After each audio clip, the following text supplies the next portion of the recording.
universe and games. If you're not familiar with them, you're probably more familiar with Skyrim, which is the 5th Elder Scrolls game, or you might be familiar with Oblivion, which is the 4th. But Skyrim is the most recent one that a lot of people are very familiar with, so you could also say that I'm talking about the Daedric princes from Skyrim. Yeah, they are they're like these godlike beings. Usually, a lot of them are perceived as evil or generally not very good, but some of them are more neutral. Anyway, we're going to talk about them today, go over their strengths and weaknesses, their domains, where they live, the effects that they have on the mortal world and such within the Elder Scrolls universe. Yeah, I just wanted to do this because I think that they are very cool. They're some of the coolest parts of the game for me. I also plan on doing a video about the Daedra. So, just to nerd out again, Daedra, the word D-A-E-D-R-A, it means not of our ancestors, and Aedra, A-E-D-R-A, means our ancestors. I would have to delve a little bit more into the Elder Scrolls lore to explain to you exactly what that means, but we're just gonna stay simple today and focus on the Daedra specifically. Yeah, I'm very excited to do this. I have my list here. Just before we start, I'd like to say thank you all so much for the support that you guys have been giving, and if you haven't hit the subscribe button yet, please do so now, because it really helps out the channel, and it makes you super cool if you do it. I'm just kidding, but it would still be very much appreciated if you did that. Of course, if you enjoy the video. Let's get started. So, I have them in alphabetical order because, I don't know, that's just kind of what I went for. So the first Daedra, there are 17, and they are all called Daedric princes, regardless of their gender. So the first one I have is Azura, spelled A-Z-U-R-A. She is a Daedric prince of the Dusk and Dawn. She is also known as Mother of the Rose and Queen of the Night Sky. Her plane, by the way, each Daedric prince has a realm or a plane in the dimension called Oblivion. Oblivion is where all the Daedric princes live, but each of them have their own realm within Oblivion where they live and they exert their power. So her realm in Oblivion is called Moon Shadow. It is said to be too beautiful for mortals to comprehend. Azura is seen more so as a neutral or good Daedra. She is one of the 3 good Daedra within the Dunmer culture and pantheon. We'll talk about that more a little bit later on. She has messengers that are called the Winged Twilights, that are lesser Dremora. Along with the Daedric princes, there are other beings of Oblivion called Dremora, who are powerful but not as powerful as the Daedric princes. So oftentimes Dremora will serve Daedric princes in their realms of Oblivion, being their messengers or their handmaidens or fighters, like bodyguards, kinda sometimes, depending on who they serve. Yes, she's considered one of the 3 good Daedra among the Dunmer people, along with Boethia, and Mephala. She's also worshipped by the Khajiit people, because the Khajiit believe that she created them from the Bosmer people of Valenwood.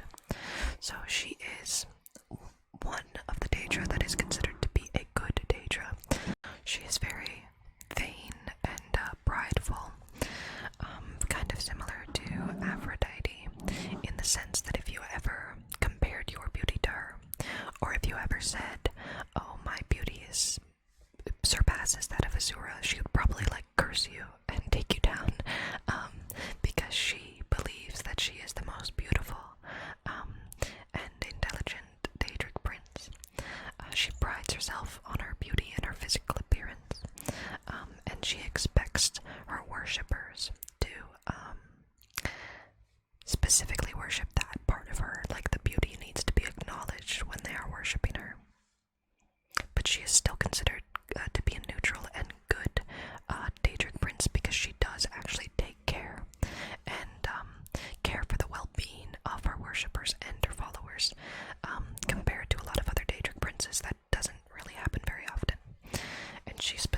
worshipped by the Dunmer people, as I said. Next Daedric prince is Boethia. Boethia is also known as the Prince of Plots. She is a Daedric prince whose realm oversees deceit, conspiracy, assassination, and treason. She often appears as both male and female, or masculine and feminine, but more often she appears as a female warrior. She also holds a lot of domain over power and proving yourself through power. She often makes her followers and worshippers fight one another for dominance, kind of similar to how certain animals like moose will fight each other for dominance. That's the kind of realm that Boethia rules over. So she's very intent on power and gaining power for yourself, and holding that power over others. Her realm in Oblivion is named Attribution's Share. She holds the Tournament of 10 Bloods here, which is probably similar to something like a gladiatorial tournament, where she holds this tournament where people fight for dominance within her realm.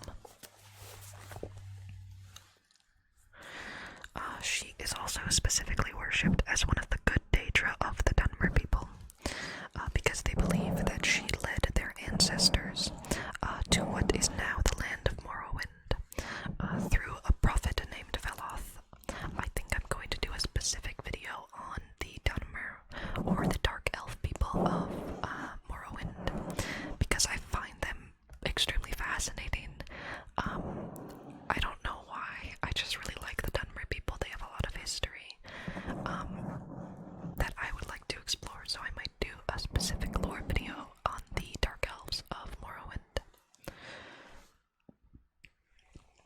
So yeah, she's worshipped as one of the three good Daedra, because the Dunmer believe that since she holds this power kind of thing, that she pushed them to their limits and makes them into the powerful beings that they are today. So they credit her with basically the beginning of their civilization. So she's very, very important to the Dunmer people, along with Azura and Mephala. So yeah, the Prince of Plots, Boethia. Next on the list is Clavicus Vile. Clavicus Vile. He is a Daedric prince of wishes, basically. He will grant you wishes through ritual invocations and pacts. So basically, he's kind of like the personification of be careful what you wish for, because he will grant your wish, but it won't always necessarily be exactly what you asked for. So he's a bit of a trickster. He actually, one of his iconic things is that he has a companion named Barbas. Barbas is technically part of Clavicus Vile, but he is oftentimes personified as a dog or a different being, because he has powers of shapeshifting, but most commonly he is personified as a dog named Barbas. Yeah, but he is technically of Clavicus Vile's being. I don't know where Barbas comes from. I couldn't find anything on it. I'm sure that there is something out there, but I tried to keep it simple for this video. So yeah, Clavicus Vile has a companion that is always with him named Barbas. Clavicus Vile often takes the form of a man with horns protruding out of his forehead.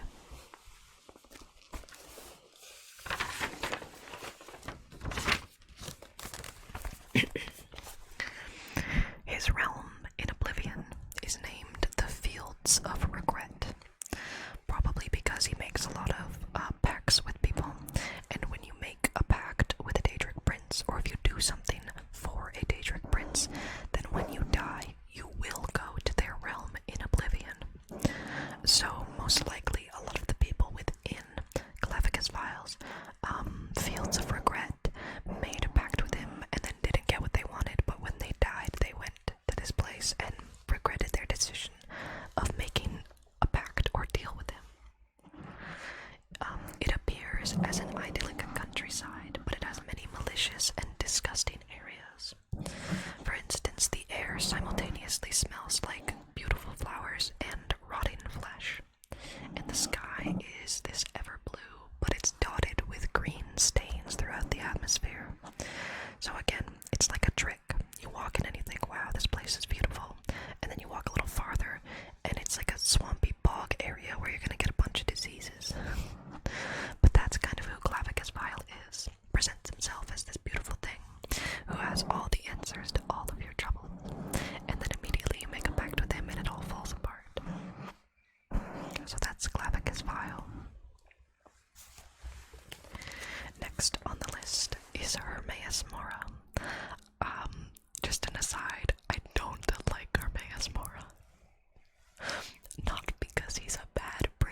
appears as a large mass of tentacles and eyes. I didn't really expand so much on this one, partially because there's not much more to be expanded upon. He is just kind of a prince of knowledge.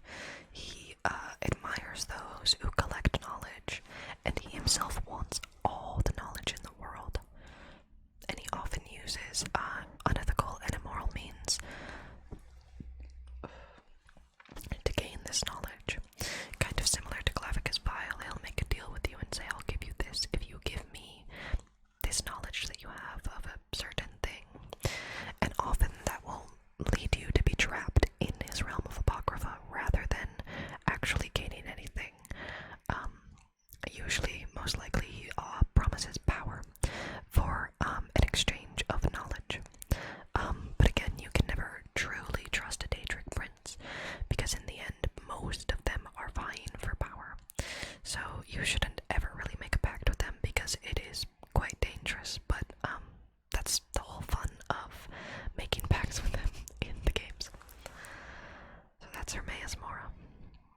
The next Daedric prince is Hircine. Hircine.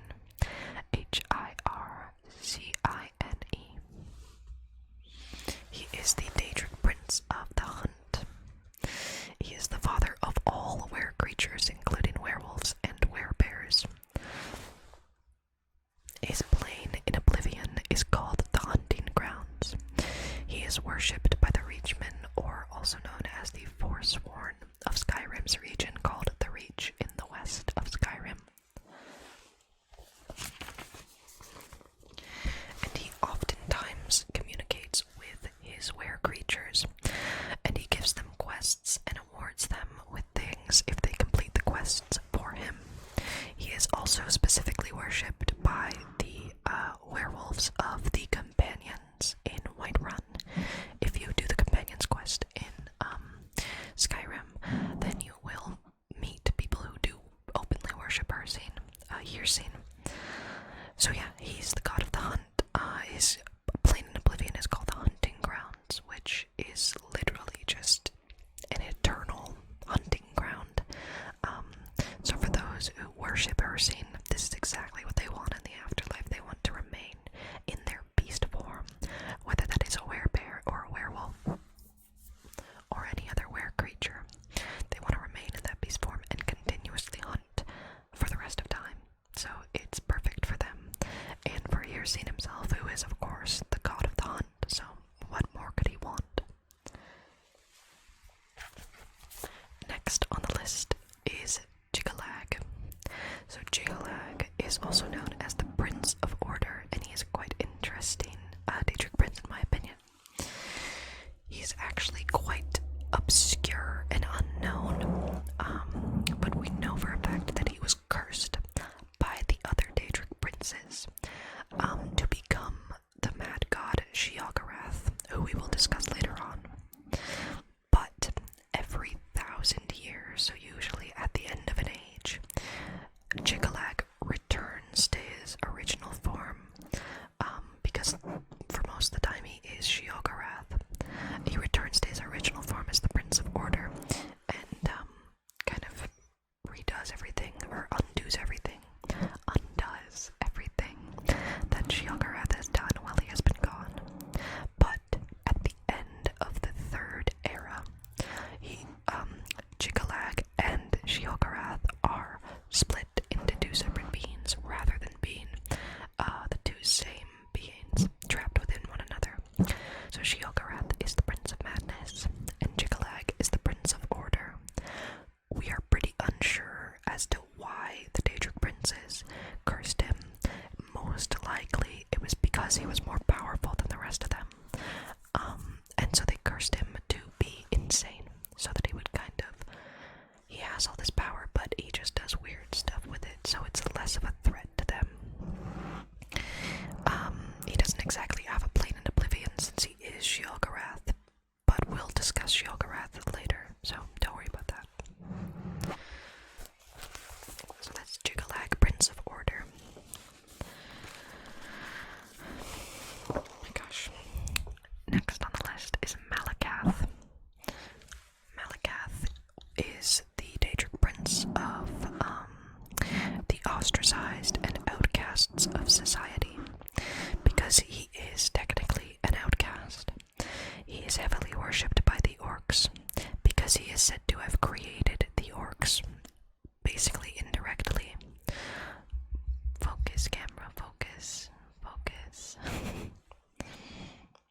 So technically, the way that Malakath was created, he was originally an Aedra named Trinimac, and Boethia challenged Trinimac, and when Trinimac lost, she is said to have consumed Trinimac and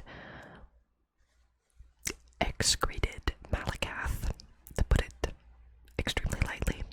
And when Trinimac was transformed, those that worshipped Trinimac were turned into the orc people. And then they now continue to worship Malakath, although there are some small populations of orcs that still worship Trinimac rather than Malakath, because it is actually technically unknown whether or not Malakath was Trinimac. That is just the most common theory that most people in Tamriel believe. So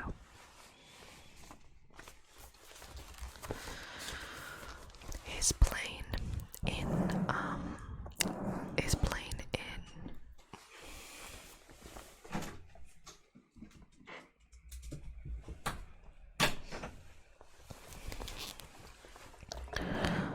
so yeah, Malakath is worshipped specifically by the orcs, and that's why you find, if you play any of the Elder Scrolls games, you find orcs in strongholds.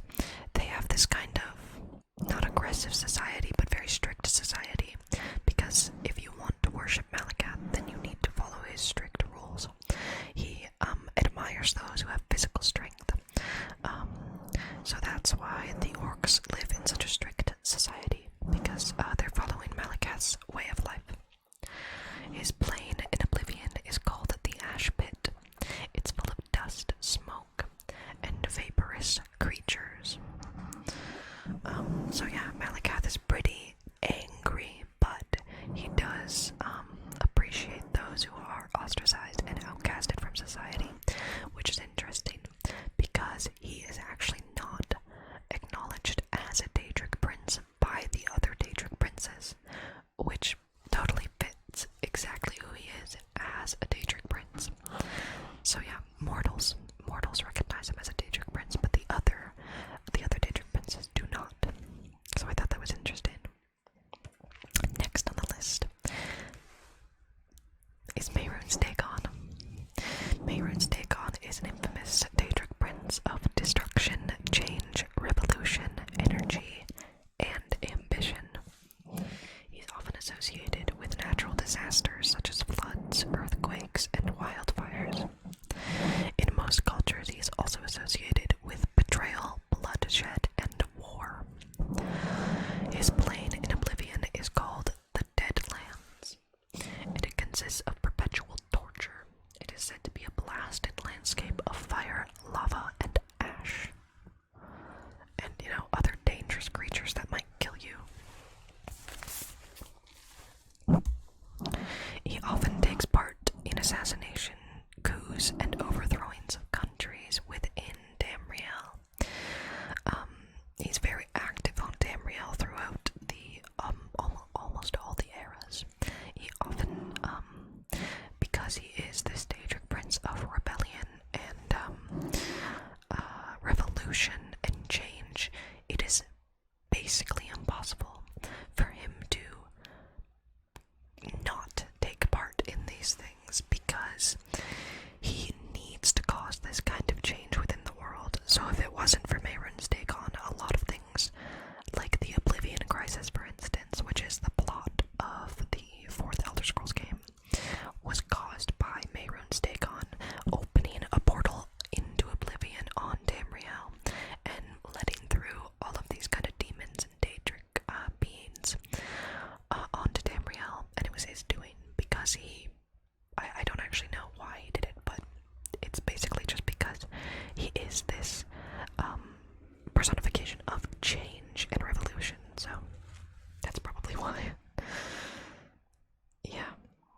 So he's comes off as very evil, as a very evil prince, but it is in his nature to do these things, so it's not like he can stop it and just become a different Daedric prince. He just is change and revolution and bloodshed.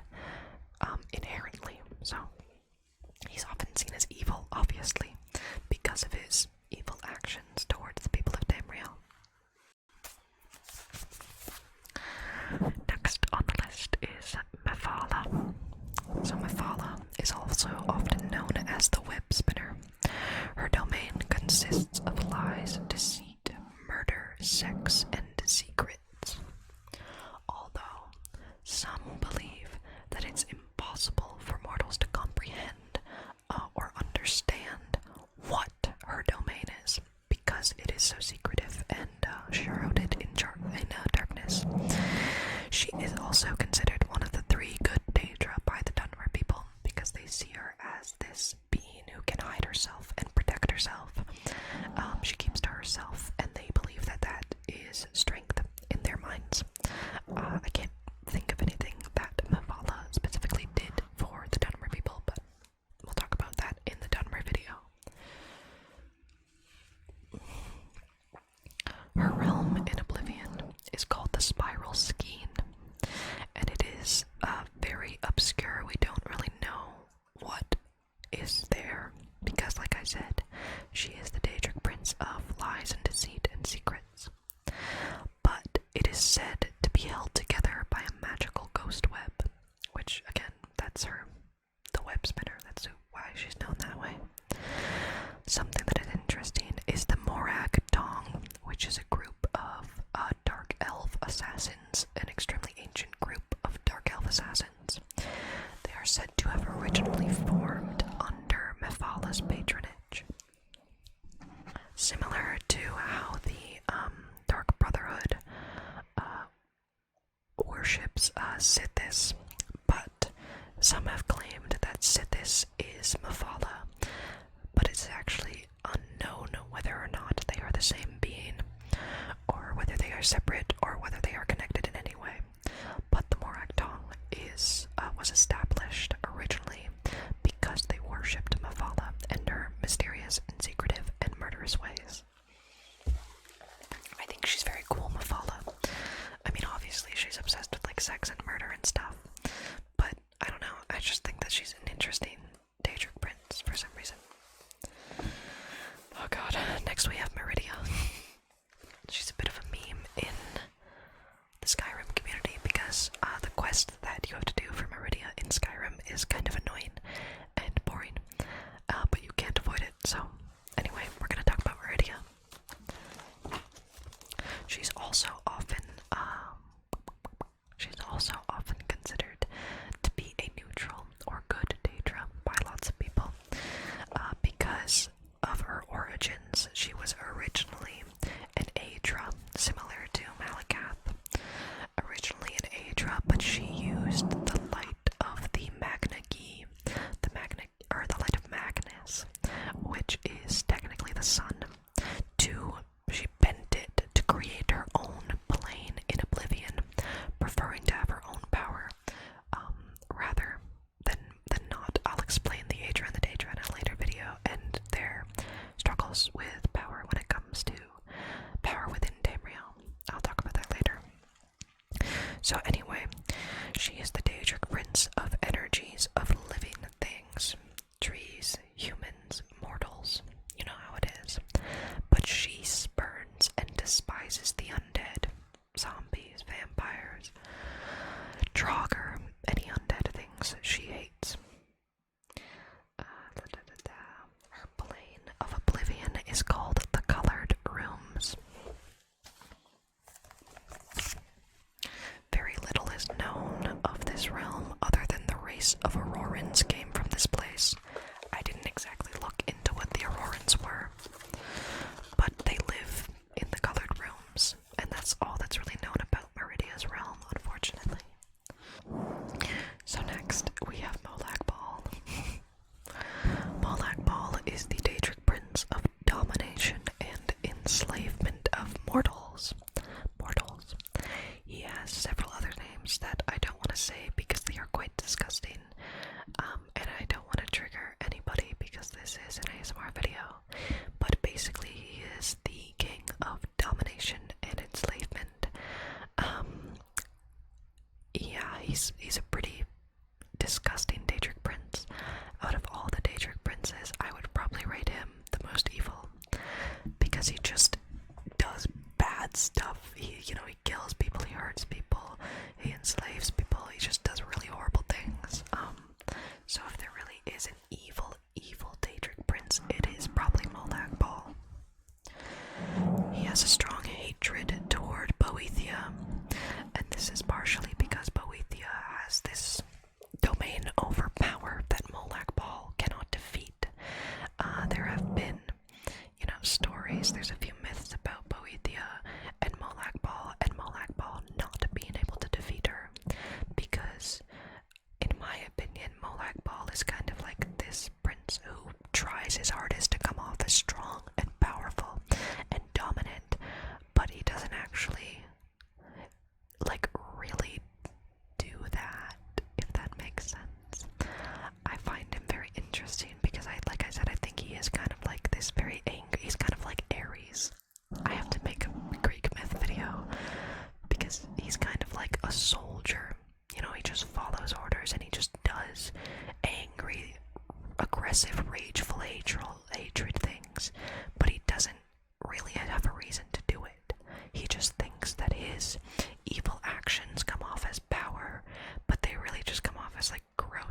ascended god Vivek. I will also talk about Vivek later. He is not a Daedric prince, and he's not technically a god. He was, at one point, a chimer. There's too much Elder Scrolls lore. I will discuss that in a later video. But he was mortal, and then he ascended to godhood, and then he was killed. And Molag Bal supposedly formed a race of monsters with Vivek at one point in, like, the First Age, I think. First era. Anyway, his realm in Oblivion, Molag Bal's realm in Oblivion, is called Cold Harbor, and it's said to be a twisted and dark imitation of Tamriel. Kind of like the Upside Down from Stranger Things. It's just Tamriel, but really gross and sad and cold and disgusting, so yeah, Molag Bal kinda sucks. He's like the worst one. Anyway, that's Molag Bal. Next on the list is Namira. Namira is the Daedric prince whose domain is darkness, disease, and all repulsive things. She's pretty gross.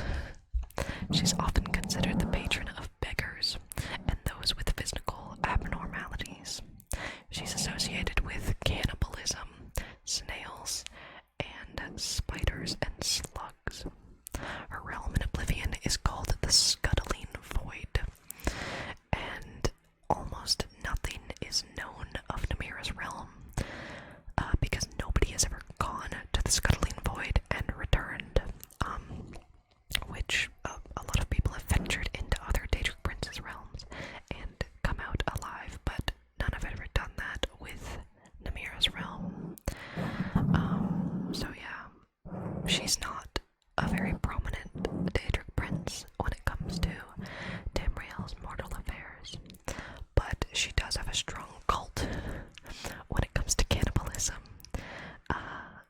So that's pretty disgusting, but that's the whole point of Namira, is she represents all gross things in the mortal realm. Like I said, like slugs and spiders and disease and like mold and stuff. So that's Namira. There's not really much more that can be said about her. Next is Nocturnal. Nocturnal is the Nocturnal is the Daedric prince of darkness, shadows, and night. She's the patron of all thieves. She also has a cult following named the Nightingales that loyally serve her every word, even though she often treats them with indifference, in comparison to someone like Azura, who treats her followers with kindness and compassion. Nocturnal treats them with indifference and just kind of expects them to do what she says. To be fair, if they do what she says, she will reward them. It's just that her rewards are often not direct. Like Azura will give you something as a reward, but Nocturnal will make sure that all of your pickpockets succeed, that every time you pick a lock, you learn a little bit more. Every time you steal something, nobody notices. So her rewards are a little more indirect than someone like Azura, but they're still there if you worship her. She also rules over the realm of mystery, and her realm in Oblivion is called the Evergloam.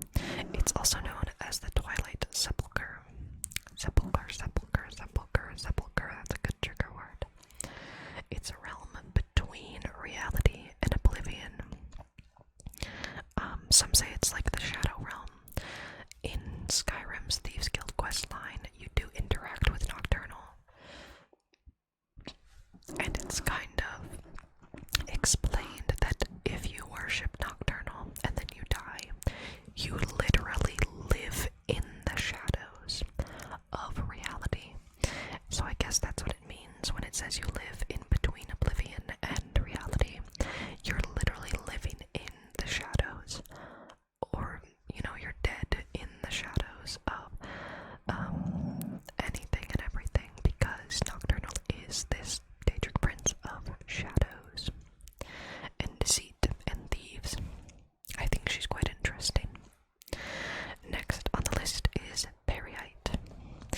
also known as the Taskmaster.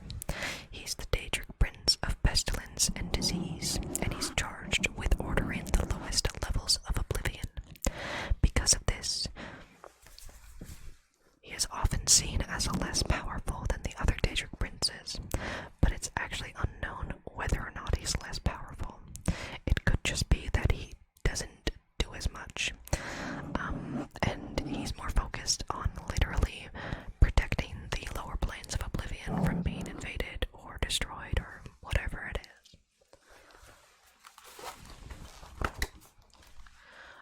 You might say that he's basically the same as Namira because he does hold domain over disease and pestilence, but it's kind of different because, oh, sorry, my dog was moving.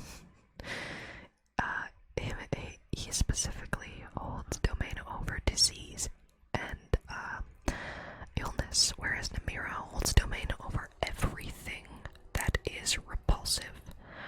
So it's kind of very semantic, like argument. His realm in Oblivion is called the Pits, and the majority of the info on this realm is unknown. Not a lot of mortals have been there and come back. We did get some information from other Daedric princes about it, but it's not really relevant because we can't trust the other Daedric princes and what they say about the other Daedric princes because they like to lie and pretend that they are the most powerful out of all of them. So that's Periite. Next on the list is Sanguine. I love Sanguine. He reminds me of Dionysus or Bacchus. So he's the Daedric prince of hedonism, revelry, debauchery, and passionate indulgences, often of dark natures. He's the patron of drunks, revelers, and partygoers. His realm is called the Myriad Realms of Revelry. He is also sometimes considered to be a neutral Daedric prince because he doesn't really do his best to hurt people. He just gets people super, super drunk and then lets them do whatever they want. And oftentimes, I don't know if you knew, but if you drink irresponsibly, you can do things that you regret. So that's kind of his realm. His realm in Oblivion is called the Myriad Realms of Revelry. This consists of many different pocket realms that Sanguine allows his visitors and worshippers to make their own and are customized to their own whims. So if you go to the Myriad Realms of Revelry, he will give you your own realm, and he'll say, make it whatever you want. You know, if you want to have all the drinks in the world, if you want to party all night, if you want to, I don't know, take part in some weird things, he'll let you do it, because that's what he rules over. So yeah, that's Sanguine. Quite interesting. Next, we have Sheogorath. I think Sheogorath might actually be one of my favorite Daedric princes. I really like Gods of Madness. I just find them very interesting. And his quest in Skyrim is a lot of fun, so.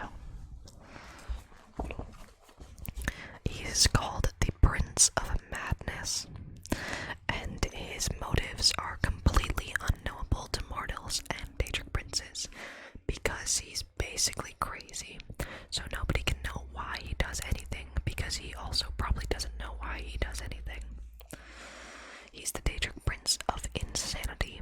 He is served by the Golden Saints and the Dark Seducers, who are opposing forces. He often plays tricks on mortals and Daedra alike, and he's said to be the corrupted version of Jiggalag, who we talked about earlier. Jiggalag, who is the Prince of Order, is said to have been corrupted into Sheogorath, the Prince of Madness. However, at the end of the Third Era, they became separate beings. Sheogorath's realm in Oblivion is called the Shivering Isles. I think that's such a cool name. And there are three parts of the Shivering Isles: Mania,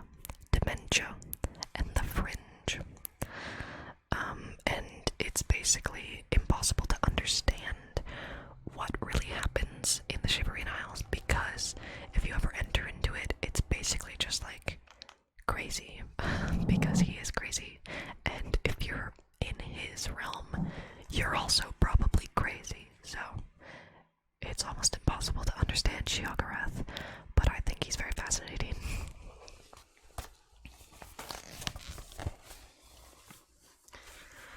The last Daedric prince is Vermina. She's called the Dream Weaver. She's the Daedric prince of nightmares, psychological terror, torment, dreams, evil omens, and stealing memories.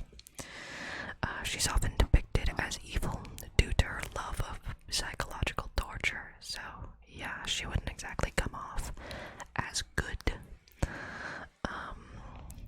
But also, Daedric worshippers and those who worship her often pray to her before they sleep for hopes of good dreams, because Vermina can just attack you and give you nightmares randomly.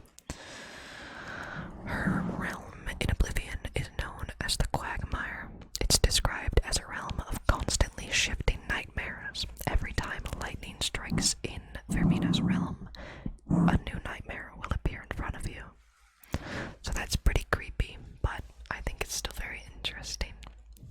Funny one to end on. So that's the last Daedric prince. I do have a few more notes here about them. So every Daedric prince, at least in the Elder Scrolls V Skyrim, will give you a quest, and every Daedric prince will reward you with what is called a Daedric artifact if you complete the quest. So, Azura will reward you with Azura's Star. Azura's Star acts as an infinite soul gem. A soul gem is something you use in the game to capture other living beings' souls. And you can use the souls to enchant armor and weapons, and basically anything that you can wear or use, like tools or rings or necklaces and stuff. So yeah, that's kind of cool. Boethia will reward you with Ebony Mail if you complete her quest. Ebony Mail is a big armor set made out of ebony, and it has a bunch of different enchantments that I can't remember. She also rewards you with the Gold Brand Sword and the Fear-Struck Shield, which I don't know a lot about because I believe that they're from other Elder Scrolls games. Clavicus Vial can reward you with the Umbra Sword, the Fey Vulcan Quill, or the Mask of Clavicus Vial, which you can get from doing his quest in Skyrim if you help Barbos get back to him. Hermaeus Mora. All of Hermaeus Mora's Daedric artifacts are books. The biggest one is the Ogma Infinium. It's basically just filled with all of the knowledge of the world. Other of his Daedric artifacts include the black books that you can find on Solstheim during the Dragonborn DLC of Skyrim. Hircine has the Hircine's Ring, which can help turn players into a werewolf at basically any point. And I believe this is something you can use. It's called the Spear of Bitter Mercy, but the Forsworn or Reachmen believe that the spear is used specifically by Hircine while he hunts. Jigalag, unfortunately, doesn't have any Daedric artifacts because he is technically Sheogorath. Malakath, you can get the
chance of getting their soul and putting it in a soul gem. If you do Namira's quest in Skyrim, you get Namira's ring. The only thing that I remember Namira's ring doing is helping you eat people, so that's kind of gross, but, you know, that's what she is, so makes sense. Nocturnal. I think Nocturnal's artifacts are the best because they're just the most useful to me. You can get the Grey Cowl of Nocturnal, which helps you sneak, it helps you lockpick and pickpocket, and you can get the Skeleton Key. The Skeleton Key is like an infinite lockpick that never breaks. From Periite, you get the Spellbreaker Shield. From Sanguine, you get the Sanguine Rose Staff. I can't remember what it does, but I know that it looks super cool. You can get tons of stuff from Sheogorath, like the Wabbajack. The Wabbajack you can get in Skyrim, and if you use it on anything, it will turn it into a random artifact. So you could use the Wabbajack on a person, and it could turn that person into a chicken, or a cow, or a bush, or a sweet roll, or a carrot, because that's Sheogorath. He also has something called the Gamble Buddy, the Fork of Horripilation, and the Staff of the Everscamp. But there were also other Daedric artifacts from him, but there were so many, so I just stopped at that one. And from Vermina, you can get the Skull of Corruption. So those are all of the 17 Daedric princes: Azura, Boethia, Clavicus Vile, Hermaeus Mora, Yersin, Jikalag, Malakath, Mehrunes Dagon, Mephala, Meridia, Molag Bal, Namira, Nocturnal, Periite, Sanguine, Sheogorath, and Vermina, or Vermina. And also their Daedric artifacts and their realms. In Oblivion. I hope that you guys liked this video. I had a lot of fun doing the research